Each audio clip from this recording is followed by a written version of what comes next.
এবার আমি আইন শৃঙ্খলা বাহিনীর উদ্দেশ্যে কয়েকটি কথা বলতে চাই। একজন ব্যক্তি কিংবা ক্ষমতাসীন রাজনৈতিক দলের হীন রাজনৈতিক স্বার্থ রক্ষা করা আপনাদের দায়িত্ব নয়। আমি পরিষ্কারভাবে বলতে চাই, ছাত্রছাত্রীদের বুকে আর একটি গুলিও চালাবেন না।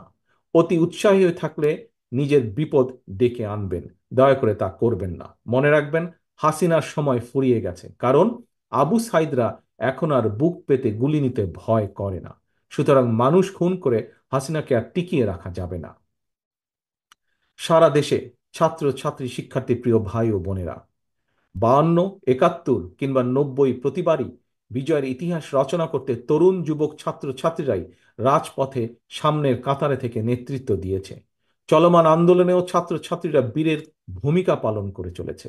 বুকের তাজা রক্ত দিয়ে গড়তে চলেছে বিজয়ের নতুন ইতিহাস।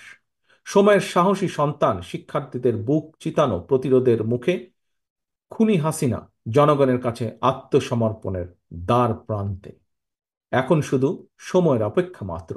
চলমান আন্দোলনে বীর শহীদদের রক্ত আর ছাত্র ছাত্রীদের সীমাহীন সাহস, ত্যাগ তিতিক্ষার পথ ধরেই, তাই শুধুমাত্র কোটা সংস্কারই নয়, অচিরেই বাংলাদেশের মানুষের কাঙ্ক্ষিত রাষ্ট্র সংস্কারের পথও রচিত হতে যাচ্ছে, ইনশাল্লাহ।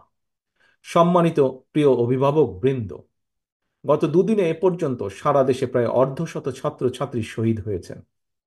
আমি মহান আল্লাহর দরবারে শহীদদের আত্মার মাগফিরাত কামনা করছি।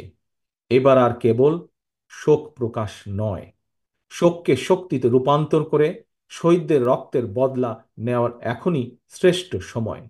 আপনি কি শহীদদের রক্তের বদলা নিতে চান না? একজন অভিভাবক হিসাবে আপনি কি আপনার ভাই বোন সন্তান স্বজনের নির্মম হত্যার বিরুদ্ধে প্রতিরোধ গড়ে তুলতে চান না? তাহলে কিশোর ফারহানের মায়ের আহ্বানে সাড়া দিন, রাজপথের দখল নিন।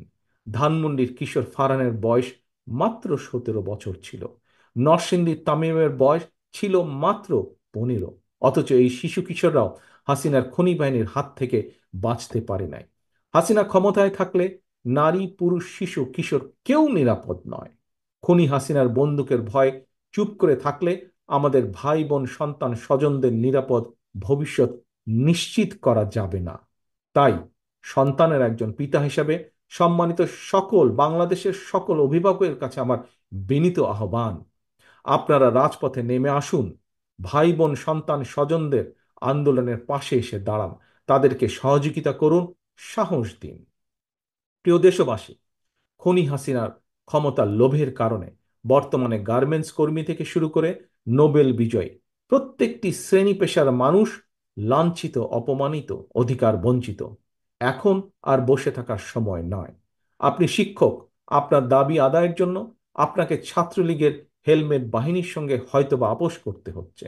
শিক্ষকের সম্মান ফিরে পেতে চাইলে রাজপথে নেমে আসুন। আপনি হয়তো একজন পেশাজীবী, আপনি অধিকার বঞ্চিত, লুটেরা দুর্নীতিবাদ চক্র আপনার প্রাপ্য অধিকার কেড়ে নিয়েছে। আসুন, রাজপথে নেমে আসুন, অধিকার আদায়ের সংগ্রামে যোগ দিন, স্লোগান তুলুন। ফেরত চাইলে অধিকার, রুখতে হবে দখলদার। ফয়সালা নয় আদালত, ফয়সালা নয় আদালতে, ফয়সালা হবে রাজপথে।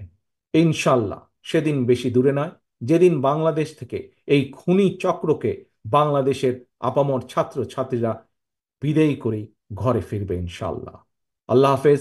বাংলাদেশ জিন্দাবাদ। বাংলাদেশ জাতীয়তাবাদী দল জিন্দাবাদ।